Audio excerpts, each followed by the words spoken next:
Procédons donc au partage de cette somme en faisant donc le calcul. On se rend compte que Mme Tarpaka est bénéficiaire à titre personnel de la somme de 47 680 000 francs CFA. Et cette somme est venue en apport donc à son patrimoine, à l'actif de son patrimoine, qui cherche enrichi donc de ce montant,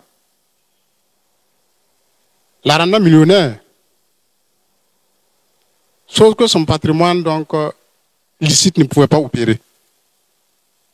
Pour nous, Monsieur le Président, les faits d'enrichissement illicite qui lui sont reprochés sont également caractérisés. Justice et gouvernance renforcée. Le procès Hamidou Tiénian et consorts marque un tournant dans la lutte contre la corruption au Burkina Faso. Sous la présidence d'Ibrahim Traoré, le pays s'est engagé dans une réforme profonde pour assainir la gestion publique et rétablir la confiance entre les citoyens et leurs institutions.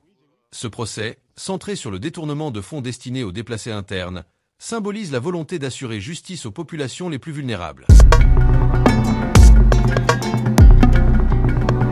Alors, nous allons nous intéresser à la prévenue Tarpaga Ouedraogo Patroni.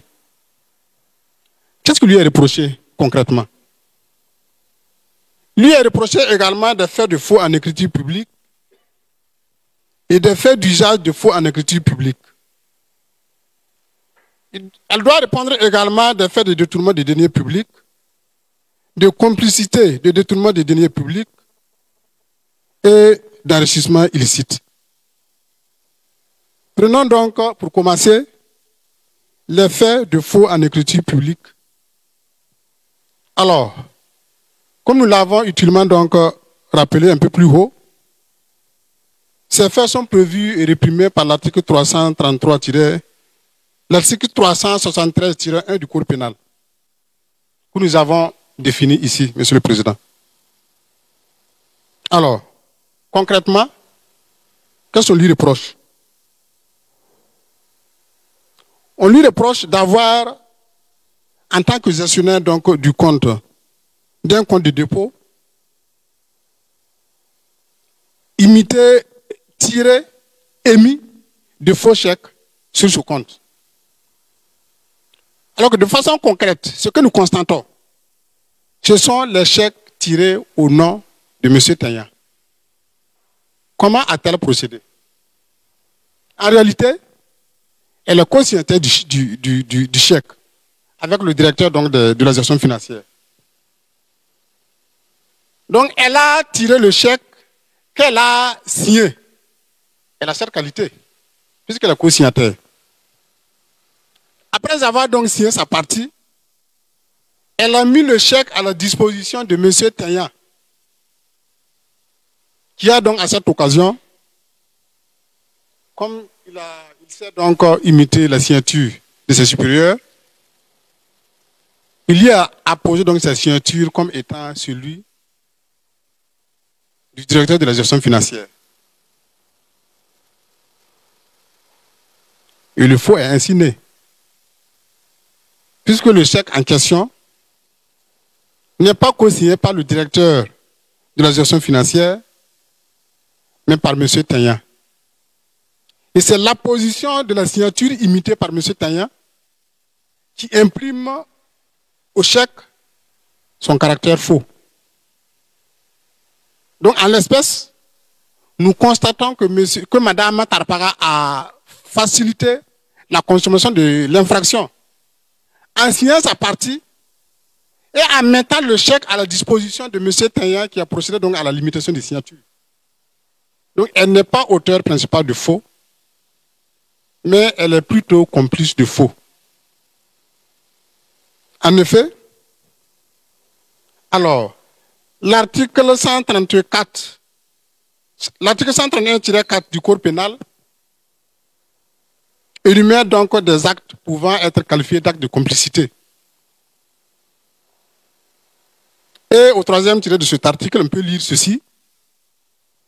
Quiconque sciemment a préparé ou facilité la commission de l'action, aidé ou assisté l'auteur ou les auteurs des faits, est coupable donc de complicité de cette infraction. Voilà pourquoi nous pensons que sur la base de cet article, elle est plutôt complice de l'infraction de faux en écriture publique. Est-ce qu'elle savait que M. Taillan, en prenant le chèque, allait donc imiter la signature du DGF? Naturellement. Habituellement, elle sait que ce n'est pas Taillan qui amène le chèque à son directeur pour la signature. Non. C'est elle-même qui le sait. C'est elle qui le fait en personne pour permettre donc au directeur d'y approuver sa signature. Pourquoi pour l'occasion, c'est à M. Taillan qui le remet pour la signature? Il y a quelque chose qui ne va pas. Si c'était passé, si cette opération donc s'était passée une première fois, une seule fois, on peut lui accorder le bénéfice du doute. L'opération s'est répétée à maintes reprises, en tout cas plus de 10 fois. Et à chaque fois, le montant donc porté sur les chèques sont partagés à part égale. On comprend aisément que c'est fait à dessein. C'est en réalité une entente. Comme elle sait que si elle tirait donc le chèque à son nom, sur son compte, elle pouvait éveiller des soupçons, elle a préféré donc passer par M. Taillan. Donc, elle savait l'intention réelle de M. Taillan, mais elle l'a facilité en signant sa partie et en mettant le chèque à la disposition de M. Taillan. Ce sont là des actes de complicité prévus donc par l'article 131-4 du Code pénal. Donc pour nous, ces faits donc méritent d'être requalifiés en complicité de faux en écriture publique portant donc sur des chèques. Alors, il est également reproché à Mme Tarpagane Ouedraogo Petroni des faits d'usage de faux. Alors, nous avons donné donc ce que c'est que les faits d'usage de faux qui sont prévus, et le fait public notamment, ces faits sont prévus et réprimés par l'article 332-12 du Code pénal. Qu'est-ce qu'on lui reproche à elle, concrètement, au titre du faux? Alors, il lui est reproché donc d'avoir utilisé les chèques qu'elle savait faux. Quel chèque? Les chèques tirés sur le compte de M. Taillan et à son nom. Est-ce qu'elle savait donc que ces chèques étaient faux? Bien sûr. Elle le savait très bien. Elle est gestionnaire de compte. Elle sait que M. Taillan n'a pas cette possibilité donc d'endosser des chèques sur le compte dont elle a la gestion. Et nous l'avons démontré donc plus haut au titre de sa complicité. Elle savait très bien que ces chèques étaient faux. Elle savait qu'en réalité, à la place de la signature du DGF, c'est la signature imitée portée par M. Taillan qui s'y trouve. Donc elle savait effectivement que les chèques étaient faux. Mais elle les a utilisés, elle les a présentés donc au trésor pour recevoir paiement. Donc il y a utilisation en connaissance de cause, en connaissance donc du caractère faux du chèque. Alors, il y a également reproché des faits d'usage de faux portant sur des pièces justificatives. Il faut le rappeler, pour couvrir et justifier les sommes qui ont été retirées au nom de M. Taillan, il fallait donc trouver des justificatifs. C'est là qu'elle a reçu les pièces justificatives, notamment des états d'émargement, qui lui ont été remises par M. Taillan Amidou. Et elle a utilisé donc ces pièces dont elle savait fausses, puisqu'elle sait que ces pièces ne traduisent pas donc des dépenses réelles. Néanmoins, elle les a utilisées pour justifier les sorties de fonds auprès donc de son supérieur hiérarchique, puisqu'elle avait l'obligation de faire un point mensuel avec les pièces justificatives donc devant son supérieur hiérarchique. Elle a utilisé ces pièces pour le faire. Il y a usage. Elle a également transmis ces pièces au service de l'ordonnancement pour justifier les dépenses opérées sur son compte.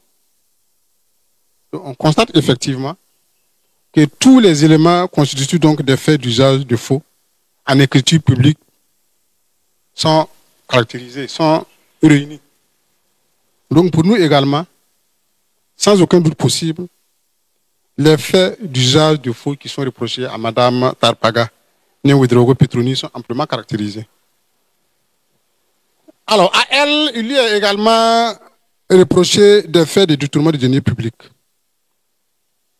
Il faut le rappeler, ces faits sont prévus et réprimés par l'article 332-17 du Code pénal, dont nous avons donné donc la teneur tout à l'heure. Pour commencer, il faut noter qu'elle était chargée de la gestion du compte défavorisé vulnérable, un compte de dépôt du Trésor.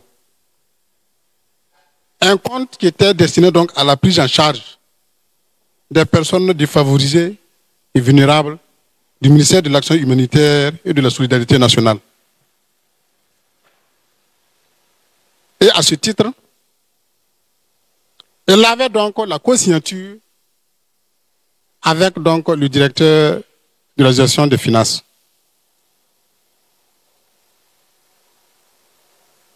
C'est dans le cadre de ses fonctions de gestionnaire du compte qu'elle a donc opéré les détournements donc sur ce compte. Et quel était son mode opératoire? Alors, elle libellait, elle émettait donc des chèques au nom de M. Tenya. Ces chèques libellés au nom de M. Tenya lui permettaient d'aller faire des retraits. Et le montant donc issu de ces retraits était partagé à part égale entre elle et M. Tenya. Et ce n'est pas tout. Avec l'exploitation des relevés de compte de 2018 à 2024, nous avons constaté qu'elle a également procédé à l'émission de chèques au nom de M. Bayoulou Philippe. Et le montant de ces chèques cumulés, des chèques tirés en 2018, 2020, 2021, 2024, même en 2024, M. Bayoulou Philippe a procédé à des retraits dans le compte de Mme Tarpaga, des chèques émis à son nom. Et le montant cumulé donne un montant de 28 950 000 de francs CFA. 28 950 000 francs CFA. Pour le montant des chèques émis au nom de M. Tenya, nous avons fait le total et nous trouvons un montant de 66 410 000 francs CFA. Les relevés donc des retraits qui ont concerné les années 2019, 2020 et 2022. Soit un total de 95 360 000 francs CFA. Madame Tarpaga avait donc la gestion de ce compte. Donc elle est comptable de toutes les sorties frauduleuses de fonds. Et en l'espèce, 95 360 000 ont été donc retirés frauduleusement de ce fonds. Elle en est responsable. Parce que c'est elle qui a permis effectivement le retrait de ce fonds-là. Donc ce montant donc on peut mettre au titre des faits de détournement des deniers publics, lui est imputable. Donc pour nous, les faits de détournement des deniers publics qui lui sont reprochés sont amplement caractérisés. Et ces faits portent sur la somme de 95 360 000 francs CFA. Alors, à Mme Tarpaga Néouédraogo Petroni, il lui a également reproché des faits de complicité, de détournement des deniers publics. Nous avons défini donc ici, Monsieur le Président, ce que c'est que la complicité, qui est prévue par l'article 131-4 du Code pénal. Concrètement, qu'est-ce qu'on reproche donc au titre de la complicité de deniers publics à Mme Tarpaga Néouédraogo Petroni? Alors, on lui reproche effectivement d'avoir aidé et assisté M. Tenyan à procéder donc à des retraits de fonds dans le compte dont celui-ci avait la gestion. On se rappelle bien, nous l'avons noté ici, M. Tenyan a émis des chèques au nom de Mme Tarpaga, des chèques sur le compte dont il avait la gestion. Et cela a permis à Mme Tarpaga de faire des retraits. Une fois donc les sommes retirées à l'aide des chèques émis à son nom, elle remettait le montant à M. Tenyan Amidou, qui se charge donc de partager donc ces sommes-là avec elle. M. Tenyan ayant donc la responsabilité du compte, il est responsable de toutes les sorties frauduleuses de fonds. Donc, toutes les sorties frauduleuses qui ont été opérées par Mme Tarpaga l'ont été donc en complicité. Elle a facilité la consommation de l'infraction. Parce que le titulaire du compte, le gestionnaire du compte, c'est bien M. Tenyan. Donc, en allant donc toucher les chèques à son nom, elle facilitait ainsi donc les détournements de fonds opérés par M. Tenyan Amidou. Voilà pourquoi nous estimons, au regard de ces éléments, que les faits de complicité de détournement de deniers publics sont également caractérisés en son encontre, Monsieur le Président.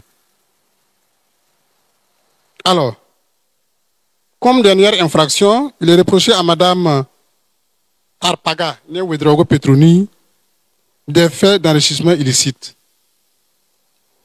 Ces faits, nous le rappelons, sont prévus et réprimés par l'article 332-24 du Code pénal,